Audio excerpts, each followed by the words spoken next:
الله الذي خلق السماوات والأرض وما بينهما في 6 أيام ثم استوى على العرش ما يكون من دونه من ولي ولا شفيع.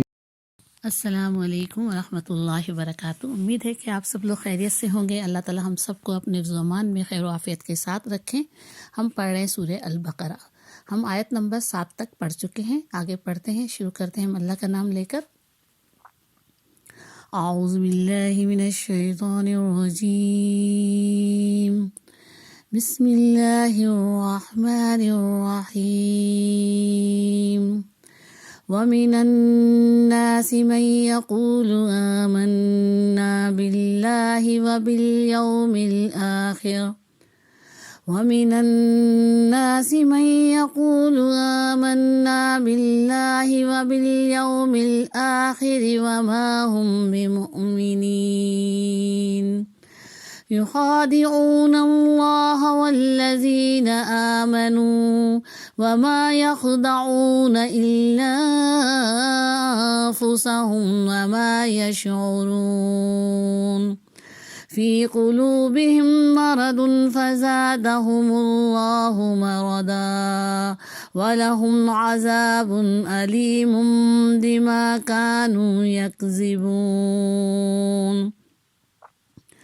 وَإِذَا قِيلَ لَهُمْ لَا تُفْسِدُوا فِي الْأَرْضِ قَالُوا إِنَّمَا نَحْنُ مُصْلِحُونَ أَلَا إِنَّهُمْ هُمُ الْمُفْسِدُونَ وَلَكِنْ لَا يَشْعُرُونَ وَإِذَا قِيلَ لَهُمْ آمِنُوا كَمَا آمَنَ النَّاسُ قالوا أنؤمن كما آمن السفهاء ألا إنهم هم السفهاء ولكن لا يعلمون وَإِذَا لَقُوا الَّذِينَ آمَنُوا قَالُوا آمَنَّا وَإِذَا خَلَوْا إِلَى شَيَاطِينِهِمْ قَالُوا إِنَّا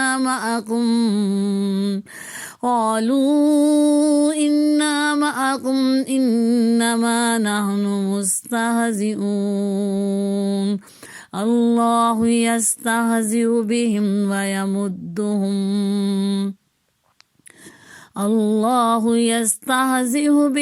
ویمدہم فی طغیانہم یعمہون أولئك الذين اشتروا الضلالة بالهدى فما ربحت تجارتهم وما كانوا مهتدين صدق الله العظيم۔ الحمدللہ رب العالمین، نحمدہ نصلی علی رسولہ الکریم۔ یا رب لک الحمد کما ینبغی لجلال وجہک وعظیم سلطانک، رب اشرح لی صدری ویسر لی امری واحلل عقدۃ من لسانی یفقہوا قولی، رب زدنی علما رب زدنی علما رب زدنی علما، آمین۔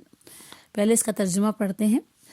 بعض لوگ ایسے بھی ہیں جو کہتے ہیں کہ ہم اللہ پر اور آخرت کے دن پر ایمان لائے ہیں، حالانکہ در حقیقت وہ مومن نہیں ہیں، وہ اللہ اور ایمان لانے والوں کے ساتھ دھوکہ بازی کر رہے ہیں، مگر دراصل وہ خود اپنے آپ ہی کو دھوکے میں ڈال رہے ہیں اور انہیں اس کا شعور نہیں ہے۔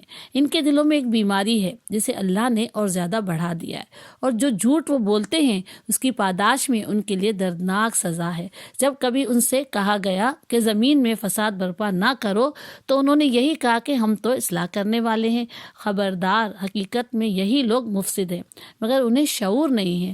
اور جب ان سے کہا گیا کہ جس طرح دوسرے لوگ ایمان لائے ہیں اسی طرح تم بھی ایمان لاؤ تو انہوں نے یہی جواب دیا، کیا ہم بے وقوفوں کی طرح ایمان لائیں؟ خبردار، حقیقت میں تو یہ خود بے وقوف ہیں مگر جانتے نہیں ہیں۔ جب یہ اہل ایمان سے ملتے ہیں تو کہتے ہیں کہ ہم ایمان لائے ہیں، اور جب علیحدگی میں اپنے شیطانوں سے ملتے ہیں تو کہتے ہیں کہ اصل میں تو ہم تمہارے ساتھ ہیں۔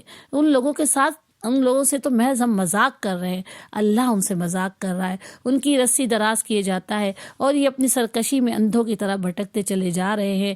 یہ وہ لوگ ہیں جنہوں نے ہدایت کے بدلے گمراہی خرید لی ہے، مگر یہ سودا ان کے لیے نفع بخش نہیں ہے اور یہ ہرگز صحیح راستے پر نہیں ہے۔ اللہ رب العالمین اس سے پہلے جو ہم نے پڑھا تھا سورہ بقرہ شروع کی، اللہ رب العالمین نے ہمیں بتایا تھا یہ وہ کتاب ہے جس میں تم ایسے احکامات ہیں، ایسی باتیں ہیں، ایسی نصیحت ہے، ایسا ذکر ہے کہ جس پر تم عمل کرو گے تو تم سیدھا راستہ پا لو گے۔ یہ سیدھا راستہ ہے، صراط مستقیم ہے، اور پھر اس کتاب میں کوئی شک نہیں ہے کہ یہ اللہ کی طرف سے نازل کردہ ہے۔ ہدایت ان لوگوں کے لیے جو پرہیزگار ہیں، متقی ہیں، مومن ہیں، جو ایمان والے ہیں۔ اور پھر اللہ نے ان کی خوبیاں ہمیں بتائی تھی کہ متقی لوگ کیسے ہوتے ہیں، پرہیزگار کیسے ہوتے ہیں۔ وہ اللہ پر اور غیب کی باتوں پر ایمان رکھتے ہیں، یعنی جو اندیکھی چیزیں، جو جنہیں انہوں نے دیکھا تک نہیں ہے، لیکن اس قرآن کے ذریعے پیغمبر صلی اللہ علیہ وسلم کے ذریعے انہیں بتائی گئی اور وہ انہوں نے ایمان لائے۔ کون سی باتوں پر؟ سب سے پہلی بات تو ہے کہ اللہ جسے ہم نے دیکھا نہیں ہے، ہم اس پر ایمان رکھتے ہیں۔ اس کے بعد جو ہے وہ ہم ملائکہ پر ایمان رکھتے ہیں، فرشتوں کو ہم نے نہیں دیکھا، جنات کو ہم نے نہیں دیکھا، ہم مانتے ہیں کہ یہ اللہ کی مخلوق ہیں۔ پھر وہ انبیاء جو اس دنیا سے گزر چکے، وہ کتابیں جو اللہ نے نازل کی، وہ سب کی سب اللہ کی طرف سے۔ پھر جنت اور جہنم جو ہم نے نہیں دیکھی، آخرت کا دن آنے والا ہے جس کو ہم نے نہیں دیکھا، ہمیں صرف اس کے بارے میں قرآن کے ذریعے بتایا گیا ہے، پیغمبر صلی اللہ علیہ وسلم کے ذریعے بتایا گیا، ہماری تقدیر ہے کہ کیا ہونے والا ہے۔ تو یہ تمام چیزوں پر جو ایمان رکھتا ہے، یہ نہیں دیکھی ہوئی چیزیں ہیں، وہ سب ایمان پر ہیں، وہ متقی اور پرہیزگار ہیں۔ اور پھر ایمان والوں کی کوالٹیز یہی تھی کہ وہ غیب پر ایمان رکھتے ہیں، نماز قائم کرتے ہیں، اللہ کے دیے ہوئے رزق میں سے اللہ کی راہ میں خرچ کرتے ہیں۔ اور پھر اللہ تعالیٰ نے کہا کہ جو ان سے پہلے نازل کیا جا چکا ہے، یعنی کتابیں جو پہلے نازل کی جا چکی ہیں اور جو یہ کتاب نازل کی گئی ہے، اس پر یقین رکھتے ہیں، اس پر ایمان لاتے ہیں۔ اور پھر اللہ سبحانہ تعالیٰ نے بتایا کہ اور آخرت پر یقین رکھتے ہیں اور اپنے رب کی طرف سے، یہی لوگ ہیں جو سیدھے راستے پر ہے اور یہی لوگ ہیں جو کامیاب ہونے والے ہیں۔ پھر اللہ تعالیٰ نے بتایا کہ وہ لوگ جنہوں نے ان باتوں کو تسلیم کرنے سے انکار کر دیا، غیب کی باتوں کو تسلیم کرنے سے انکار کر دیا، پیغمبر صلی اللہ علیہ وسلم نے ان تک جو اللہ کا پیغام پہنچایا اسے ماننے سے انکار کر دیا، تو اللہ تعالیٰ کہتے ہیں کہ ان کے لیے تو برابر ہے کہ آپ انہیں ڈرائیں یا نہ ڈرائیں، انہیں خبردار کریں آنے والے وقت سے، عذاب سے، اللہ کے عذاب سے، اللہ کی پکڑ سے۔ وہ ماننے والے نہیں ہیں۔ کیوں ماننے والے نہیں ہیں؟ کیونکہ وہ ماننا ہی نہیں چاہتے، وہ اس راستے پر آنا ہی نہیں چاہتے جو اللہ رب العالمین نے دکھایا ہے، اس راستے پر نہیں آنا چاہتے، وہ ہٹ درمی میں اور سرکشی میں مبتلا ہے۔ تو پھر اللہ نے کیا کیا؟ اللہ نے ایسے لوگوں کے دلوں اور کانوں پر مہر لگا دی، یا وہ صحیح بات کو سوچتے سمجھتے نہیں، ان کے پاس عقل ہے، شعور ہے، لیکن صحیح بات انہیں سمجھ میں نہیں آ رہی، ان کی آنکھوں پر پردہ پڑا ہوا ہے اور وہ سزا کے مستحق ہیں، سخت سزا کے مستحق ہیں۔ یہ کون لوگ تھے؟ اب اللہ تعالیٰ ہمیں کیٹیگریز بتا رہے ہیں نا انسانوں کی، کہ انسانوں میں کیسے کیسے لوگ پائے جاتے ہیں۔ سب سے پہلے اللہ نے ہمیں پرہیزگار لوگوں کے بارے میں بتایا، متقی اور مومن جو اللہ پر ایمان رکھتے ہیں، جو کہ تمام وہ چیزیں جو اللہ نے ہمیں بتائیں ان سب پر ایمان رکھتے ہیں، وہ ہیں مومن، وہ ہیں متقی، وہ ہیں ایمان والے۔ اور اب جو اللہ نے ہمیں بتایا نا کہ جنہوں نے انکار کر دیا، یہ کون تھے؟ کافر۔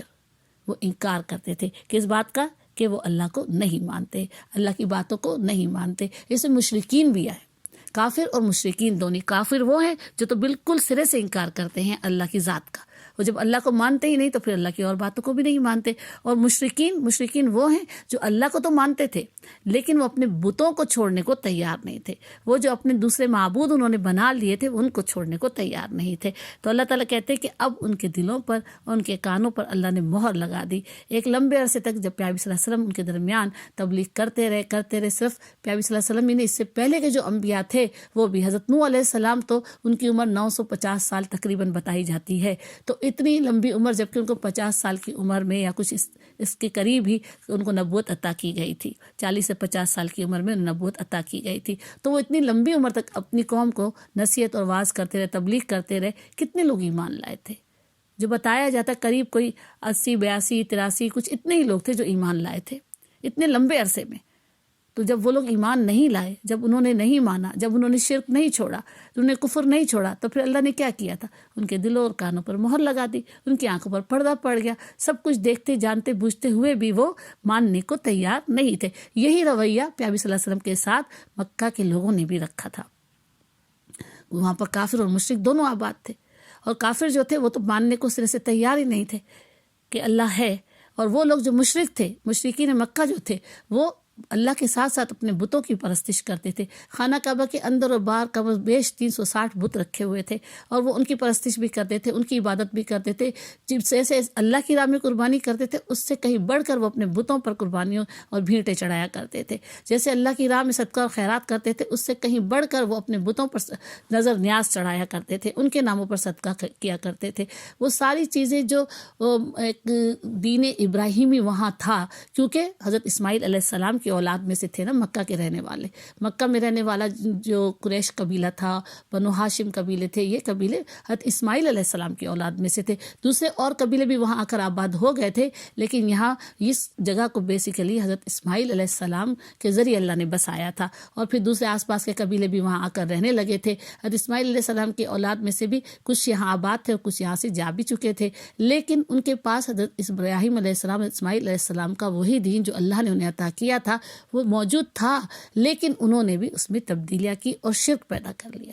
تو یہاں پر اللہ تعالیٰ ان کے بارے میں بتا رہے جو انکار کرنے والے، منکر، کافر اور مشرکین. اب ہم آگے پڑھیں گے نا اسی جو ابھی ہم نے پڑھا، تو اس میں ہمیں منافقین کے بارے میں پتہ چلے گا. تو اب ہم نے جو ترجمہ پڑھا اس کے بارے میں پڑھتے ہیں. بعض لوگ ایسے بھی ہیں جو کہتے ہیں اللہ پر اور آخرت کے دن پر ایمان لائے، حالانکہ در حقیقت وہ مومن نہیں ہیں. اللہ تعالیٰ کہتے ہیں وہ لوگ جو کہتے ہیں، کیا کہتے ہیں کہ ہم اللہ پر ایمان لائے، آخرت کے دن پر ایمان لائے ہیں، ہم ایمان لائے ہیں. وہ مسلمانوں کے پاس، پیارے صلی اللہ علیہ وسلم کے پاس آ کر کہتے تھے ہم تو ایمان لائے ہیں، ہم تو ایمان والے ہیں، ہم نے بھی دین قبول کر لیا ہے، لیکن در حقیقت دل سے وہ ایمان نہیں لائے تھے، وہ مومن نہیں تھے. انہوں نے صرف زبان سے کلمہ پڑھ لیا تھا، اپنے آپ کو مسلمان جو ہے وہ ظاہر کر دیا تھا، لیکن وہ مومن نہیں تھے، کیونکہ وہ ایمان نہیں لائے تھے. وہ اللہ اور ایمان لانے والوں کے ساتھ دھوکہ بازی کر رہے تھے. وہ اللہ اور اللہ کے ساتھ جو ایمان لانے والے ہیں ان کے ساتھ وہ کیا کر رہے تھے، ان کو دھوکہ دے رہے تھے. کس طرح دھوکہ دے رہے تھے؟ اصل میں تھوڑا سا میں آپ کو بیک گراؤنڈ بتانا چاہوں گی کہ جب پیارے صلی اللہ علیہ وسلم مدینہ ہجرت کر کے گئے تھے، اس زمانے میں وہاں پر ایک شخص تھا عبداللہ بن ابی، وہ ایک قبیلے کا سردار تھا. تو اسے مدینے کا سردار بنانے کی ایک جو تھی وہ چل رہی تھی، منصوبہ بندی ہو رہی تھی کہ عبداللہ بن ابی کو جو ہے مدینے کا سردار بنایا جائے. لیکن کیا ہوا، اسی دوران اللہ رب العالمین نے پیارے صلی اللہ علیہ وسلم کو ہجرت کا حکم دیا. پیارے صلی اللہ علیہ وسلم جب ہجرت کر کے مدینہ پہنچے تو مدینہ پہنچنے سے پہلے پیارے صلی اللہ علیہ وسلم کے پاس مدینہ کے 2 قبیلے اوس اور خزرج کے بہت سارے لوگ جو تھے وہ ایمان لے آئے تھے، مسلمان ہو گئے تھے. تو اب وہاں مسلمانوں کی تعداد اچھی خاصی ہو گئی تھی، اور دوسرے مسلمان جو مدینہ سے ہجرت کر کے مکہ سے ہجرت کر کے مدینہ گئے تھے وہ بھی وہاں موجود تھے. تو جب پیارے صلی اللہ علیہ وسلم وہاں گئے تو تمام لوگوں کی نظریں جو تھی پیارے صلی اللہ علیہ وسلم کی طرف اٹھ گئیں، اور سب پیارے صلی اللہ علیہ وسلم وہاں جب پہنچے تو عبداللہ بن ابی کی تاج پوشی کی جو رسم ادا کی جانی تھی، ان کو سردار بنانا تھا مدینے کا، وہ کھٹائی میں پڑ گئی، وہ پس پش چلی گئی. اب سب لوگوں کی توجہ پیارے صلی اللہ علیہ وسلم کی طرف پڑ گئی، پیارے صلی اللہ علیہ وسلم کی طرف وہ دیکھنے لگے. جب پیارے نبی صلی اللہ علیہ وسلم وہاں پہنچے تو پھر سب کے سب پیارے صلی اللہ علیہ وسلم کے انڈر آ گیا. پیارے صلی اللہ علیہ وسلم کو اپنا جو ہے لیڈر مانا، اپنا اللہ کا پیغمبر مانا، جو وہاں پر مسلمان ہو چکے تھے اور مسلمان ہو رہے تھے. اور بھی لوگ، اوس اور خزرج کے تو تقریباً تمام قبیلے، پورا قبیلہ ہی اسلام لا چکا تھا، ان میں سے چند ایک کچھ لوگ باقی رہ گئے تھے. اور یہ جو لوگ تھے نا، اب انہوں نے عبداللہ بن ابی نے، اس کے ساتھیوں نے دیکھا کہ اب کیا کیا جائے، مسلمانوں کی تعداد بڑھ گئی ہے، اب ان سے اگر جھگڑا مول لیں گے، لڑائی مول لیں گے تو ہمیں ہو سکتا ہے کہ اپنا یہ شہر بھی چھوڑ کر جانا پڑ جائے. اور یہاں پر تو یہ مدتوں سے آباد تھے، ان کی زمینیں یہاں تھیں، ان کے گھر بار یہاں تھے، ان کی جائیدادیں تھیں، ان کے کاروبار تھے، تو وہ ان کو چھوڑ کر جانا نہیں چاہتے تھے، اور یہ مسلمان ہونا بھی نہیں چاہتے تھے، یہ ایمان لانا بھی نہیں چاہتے تھے. لیکن کیا کیا انہوں نے ایک چال چلی، اور انہوں نے مسلمانوں کے ساتھ مل گئے. کس طرح مل گئے؟ بس اوپری جو ہے دل سے انہوں نے اسلام قبول کر لیا، کلمہ پڑھ لیا، اور مسلمانوں کے ساتھ، مسلمانوں کی محفل میں شریک ہونے لگے، پیارے صلی اللہ علیہ وسلم کے مجلسوں میں آ کر بیٹھنے لگے. لیکن دل سے انہوں نے ایمان قبول نہیں کیا تھا، وہ پس پشت کافروں اور مشرکین سے ملے ہوئے تھے، اور مسلمانوں کی جاسوسی کرتے تھے، اور مسلمانوں کی تمام باتیں ان تک پہنچاتے تھے کہ مسلمان کیا کر رہے ہیں، کیا کرنے جا رہے ہیں، کیا منصوبے بنا رہے ہیں. پیارے صلی اللہ علیہ وسلم کو اور صحابہ کرام کو اس وقت تو علم نہیں تھا، جب تک اللہ نے پیارے صلی اللہ علیہ وسلم کو وحی کے ذریعے بتا نہ دیا کہ یہ منافق ہے، یا پھر ان کی کچھ ایسی باتیں، ان کے کچھ ایسے اعمال جو تھے پیارے صلی اللہ علیہ وسلم کے سامنے کھل گئے، تو پھر تب پتہ چلا کہ یہ منافقین ہیں. اس سے پہلے تو جو بندہ پیغمبر صلی اللہ علیہ وسلم کے سامنے کلمہ پڑھ لیتا تھا، پیغمبر صلی اللہ علیہ وسلم تو اسے مسلمان مان لیتے تھے. یہ نہیں کہتے تھے کہ تم نے تو اسلام دل سے قبول کیا ہی نہیں، کیونکہ دلوں کا حال صرف اللہ جانتا ہے. پیغمبر صلی اللہ علیہ وسلم کو بھی کوئی غیب کا علم اللہ نے نہیں دیا تھا کہ انہیں پتہ چل جاتا کہ کس نے دل سے اسلام قبول کیا ہے اور کس نے دل سے اسلام قبول نہیں کیا ہے. وہ تو اللہ کے رسول تھے، ایک پیغمبر تھے، ایک انسان تھے، ایک بشر تھے. جو باتیں ہوتی تھیں، جو اللہ کو ان کو حکم پہنچانا ہوتا تھا، حضرت جبرائیل علیہ السلام کے ذریعے، وحی کے ذریعے پہنچا دیا کرتے تھے. اللہ رب العالمین نے خبردار بھی کر دیا کرتے تھے. لیکن اپنے طور پر انہیں کچھ علم نہیں تھا کہ کوئی شخص اپنے دل میں کیا چھپائے ہوئے ہے. تو یہاں پر اللہ تعالیٰ کہہ رہے ہیں کہ وہ کہتے تھے کہ ہم ایمان والوں کے ساتھ دھوکہ بازی کریں، وہ اللہ کے ساتھ اور ایمان والوں کے ساتھ دھوکہ بازی کریں، مگر دراصل وہ خود اپنے آپ کو دھوکے میں ڈال رہے ہیں اور وہ انہیں اس کا شعور نہیں ہے. وہ کس طرح اپنے آپ کو دھوکے میں ڈال رہے تھے؟ وہ اس غلط فہمی میں مبتلا تھے کہ ہم مسلمانوں کے ساتھ اس طرح کا رویہ رکھیں گے، اپنے آپ کو مسلمان ظاہر کریں گے اور پھر انہیں ہم نقصان پہنچائیں گے، اور ہم ان کی تمام باتیں جاسوسی کرتے ہوئے اپنے مشرکین اور کفار جو ہمارے ساتھی ہیں ان تک پہنچا دیں گے، اور ان کے راز جو ہیں ان تک پہنچا دیں گے، ان کے سیکریٹس ہم ان تک پہنچا دیں گے.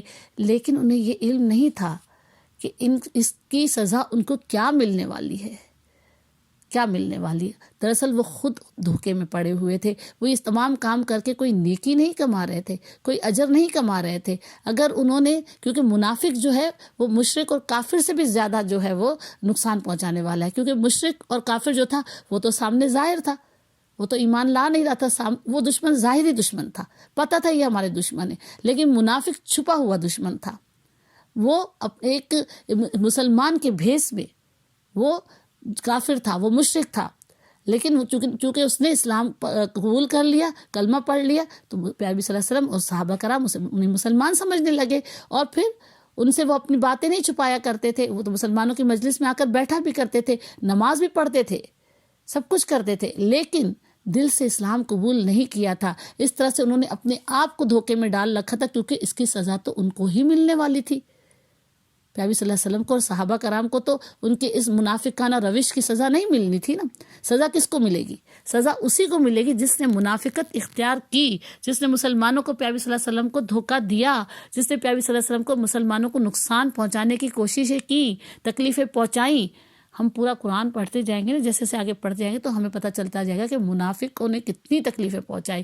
کافر و مشرکوں سے بڑھ کر، کافر و مشرکوں نے تو ظاہری طور پہ مسلمانوں کو، وہ ظاہر تھے مسلمانوں کے سامنے، اور مسلمانوں کو جو تکلیفیں پہنچائی تو پتہ تھا یہ جو ہے دشمن ہے، تو ان سے بچنا آسان تھا. منافقوں سے بچنا آسان نہیں تھا.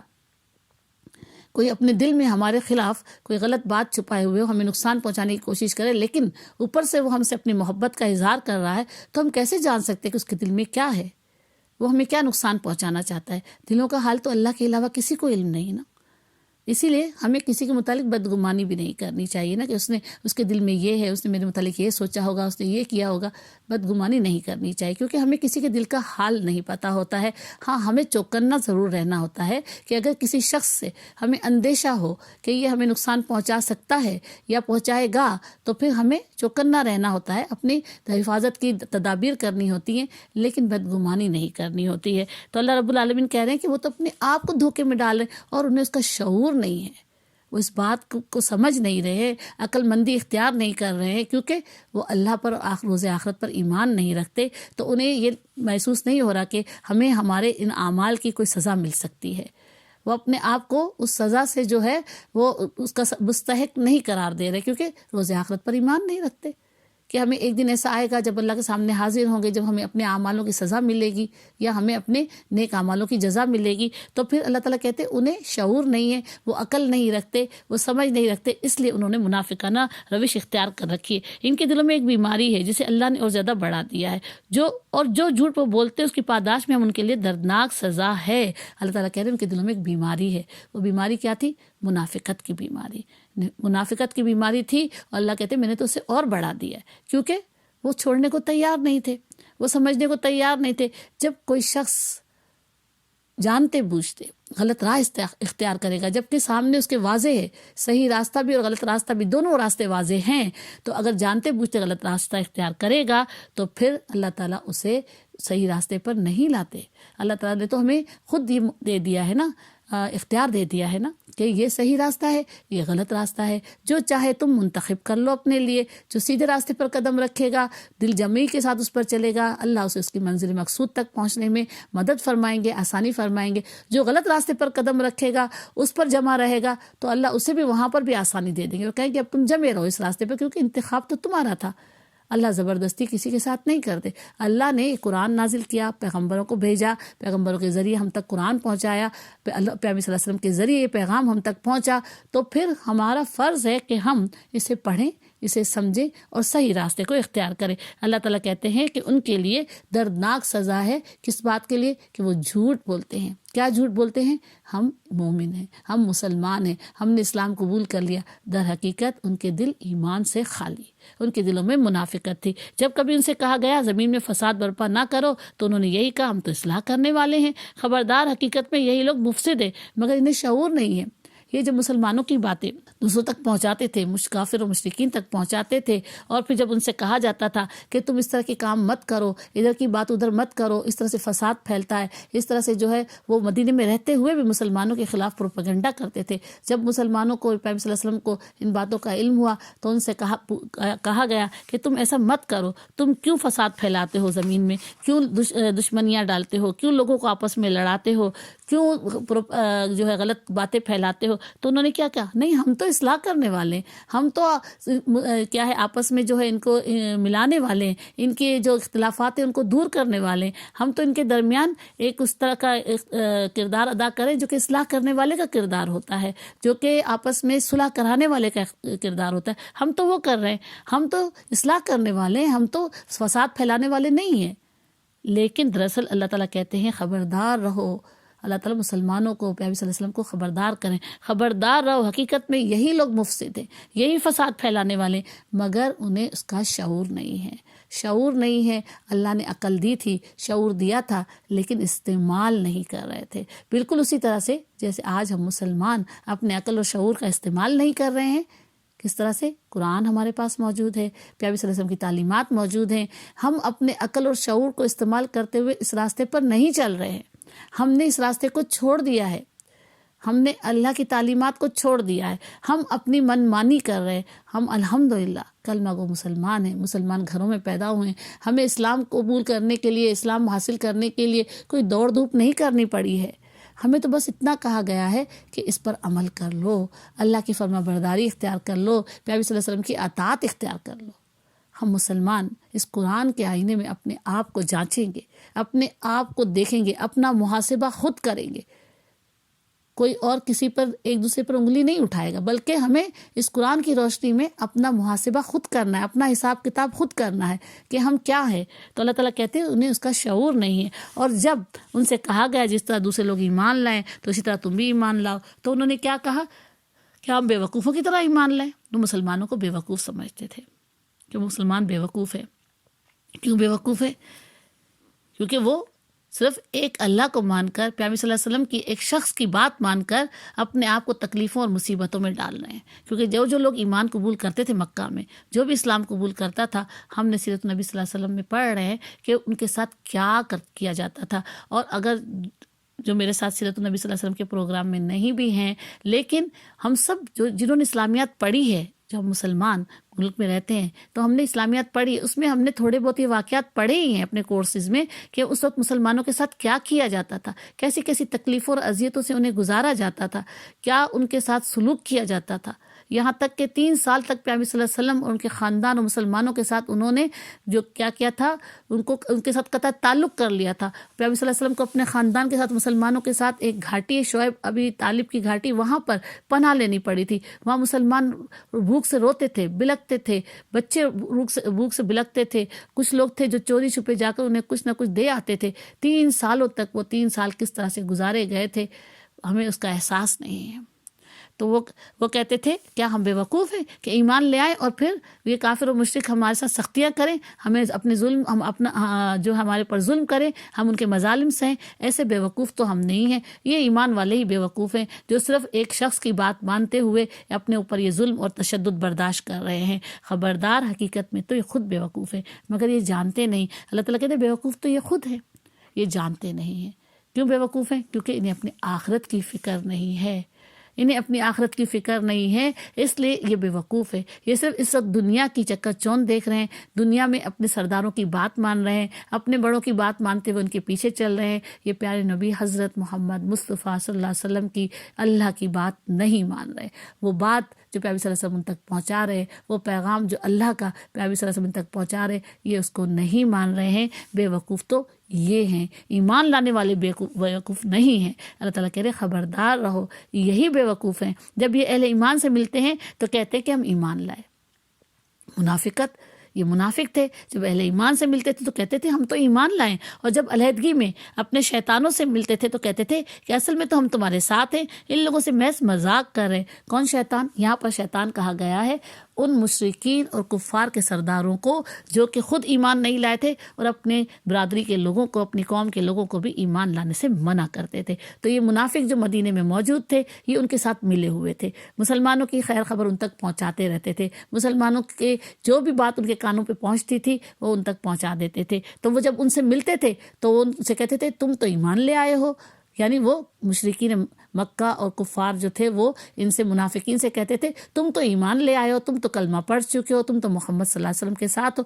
تو یہ کہتے تھے نہیں نہیں، ہم تو ان کے ساتھ مذاق کر رہے ہیں، ہم تو آپ لوگوں کے ساتھ ہیں، ہم تو ان کے ساتھ نہیں ہیں، ہم تو محض ان کو دکھانے کے لیے ایمان لائے ہیں، ہم تو آپ لوگوں کے ساتھ ہیں، اور ہم ان لوگوں کے ساتھ محض مذاق کر رہے ہیں، یعنی مسلمانوں کے ساتھ اور پیارے صلی اللہ علیہ وسلم کے ساتھ مذاق کر رہے ہیں۔ یہ مذاق کرنا اتنا آسان نہیں تھا، ان کو پتہ بھی نہیں کہ ان کو اس کی کتنی بڑی سزا ملے گی آخرت میں۔ اللہ ان سے مذاق کر رہا ہے، ان کی رسی دراز کیے جاتا ہے۔ اب اللہ تعالیٰ کہتے ہیں کہ اللہ ان کے ساتھ مذاق کر رہا ہے، ان کی رسی دراز کیے جا رہا ہے، اور یہ اپنی سرکشی میں اندھوں کی طرف بھٹکتے چلے جا رہے ہیں۔ یہ وہ لوگ ہیں جنہوں نے ہدایت کے بدلے گمراہی خرید لی۔ اللہ تعالیٰ کہتے ہیں کہ میں ان کی رسی دراز کر رہا ہوں، ان کو ڈھیل دے رہا ہوں، ان کو چھوٹ دے رہا ہوں، اس وجہ سے بھی کہ ہو سکتا ہے ان میں سے کچھ لوگ ایمان لے آئیں، لیکن ایسا بہت کم ہوگا، کیونکہ منافق جو ہے اور مشرک اور کافر اس وقت اپنے شرک میں، منافقت میں جو ہے کفر میں بہت سخت تھے، بہت سخت تھے۔ لیکن اللہ تعالیٰ کہتے ہیں کہ میں نے ان کو ڈھیل دے رکھی ہے، اور جب میری پکڑ ہوگی نا تو پھر ان کو کوئی بچا نہیں سکے گا۔ یہ اندھوں کی طرح اپنی سرکشی میں بھٹکتے رہے ہیں، بھٹک رہے ہیں، کبھی یہاں کبھی وہاں، کبھی کافروں کے پاس جا رہے ہیں، کبھی مشرکین کے پاس جا رہے ہیں، کبھی یہودیوں کے پاس، کیونکہ یہودی قبیلے آباد تھے مدینے میں، تو ان کے پاس جا رہے ہیں۔ لیکن یہ اندھے ہو گئے، ان کو کچھ نظر نہیں آ رہا، کیونکہ ان کو صحیح راستہ نظر نہیں آ رہا۔ جسے صحیح راستہ نظر نہ آئے آنکھوں ہوتے ہوئے بھی، میری آنکھیں ہیں اور میرے سامنے دو راستے ہیں، مجھے جس راستے پر جانا ہے، جس منزل پر پہنچنے کے لیے مجھے جس راستے کو منتخب کرنا ہے، اگر میں اس کی بجائے دوسرا راستہ اختیار کروں گی، جبکہ میں دیکھ رہی ہوں وہاں پہ سائن بورڈ لگا ہوا ہے، مجھے جانا ہے کراچی، اور میں حیدرآباد والی سڑک پر قدم رکھ دوں تو کیا میں کراچی پہنچ پاؤں گی؟ میں نہیں پہنچ پاؤں گی۔ میری آنکھیں تھیں، میں سائن بورڈ پڑھ رہی تھی، اس کے باوجود میں نے غلط راستے کا انتخاب کیا۔ اللہ نے ان کے پاس حضرت محمد مصطفیٰ صلی اللہ علیہ وسلم کے ذریعے قرآن بھیج دیا، صحیح راستہ بتا دیا، غلط راستے کی طرف بھی نشاندہی کر دی۔ اب جو اندھوں کی طرح آنکھیں ہوتے ہوئے غلط راستے کا انتخاب کرے تو پھر وہ تو اندھا ہی ہے، اور پھر وہ اس کی سرکشی ہے، اس کا ضد۔ سرکشی کیا ہوتی ہے؟ ضد، اور جو وہ شخص جو کسی کی بات نہ مانے، جو کسی کی بات سمجھنا ہی نہ چاہے، اپنی ضد میں مبتلا ہو، تو جب ضد میں مبتلا ہو گئے تو کیا ہوا؟ اندھوں کی طرح بھٹکتے رہے۔ اللہ تعالیٰ کہتے ہیں یہ وہ لوگ ہیں جنہوں نے ہدایت کے بدلے گمراہی خرید لی، انہوں نے ہدایت کا راستہ چھوڑ دیا، انہوں نے گمراہی کا راستہ اپنایا، انہوں نے ضلالت کا راستہ اپنایا، مگر یہ سودا ان کے لیے نفع بخش نہیں ہے، اور یہ ہرگز صحیح راستے پر نہیں ہے۔ اللہ تعالیٰ کہتے ہیں کہ یہ سودا ان کے لیے ہرگز بھی فائدہ دینے والا نہیں ہے، انہیں یہ سودا فائدہ نہیں دے گا کہ انہوں نے دین اسلام کو چھوڑ کر، ایمان کو چھوڑ کر کفر، شرک اور منافقت کی راہ اختیار کی ہے۔ یہ ہرگز سیدھے راستے پر نہیں ہیں۔ اللہ تعالیٰ بتا رہے ہیں کافر، مشرک اور منافقت رکھنے والے منافق لوگ ہرگز بھی سیدھے راستے پر نہیں ہیں، اور انہیں کبھی بھی ان کے وہ راستے جو ان کا انہوں نے انتخاب کیا ہے کبھی بھی منزل مقصود تک نہیں پہنچائیں گے۔ وآخر دعوانا الحمدللہ رب العالمین، سبحانک اللہم بحمدک، نشہد اللہ الہ الا انت، نستغفرک ونتوب الیک، سبحان اللہ بحمدہ، سبحان اللہ العظیم، سبحان اللہ بحمدہ، سبحان اللہ العظیم، سبحان اللہ بحمدہ عدد خلقہ ورضا نفسہ وزنۃ عرشہ مداد کلماتہ اللہ اکبر کبیرہ والحمد للہ کثیرہ وسبحان اللہ بکرۃ واصیلہ وصلی اللہ علی سیدنا مولانا محمد وعلی آلہ وصحبہ بارک وسلم تسلیما کثیرا رب اغفر وارحم وانت خیر الراحمین رب ارحمہما کما ربیانی صغیرا اللہم اغفر لی ولوالدی وذریتی وللمؤمنین والمؤمنات والمسلمین والمسلمات الاحیاء منہم والاموات ربنا آتنا فی الدنیا حسنۃ وفی الآخرۃ حسنۃ وقنا عذاب النار ربنا تقبل منا انک انت السمیع العلیم وتب علینا انک انت التواب الرحیم سبحان ربک رب العزۃ عما یصفون وسلام علی المرسلین والحمد للہ رب العالمین اللہم صلی علی محمد وعلی آلہ وصحبہ اجمعین برحمتک یا ارحم الراحمین آمین.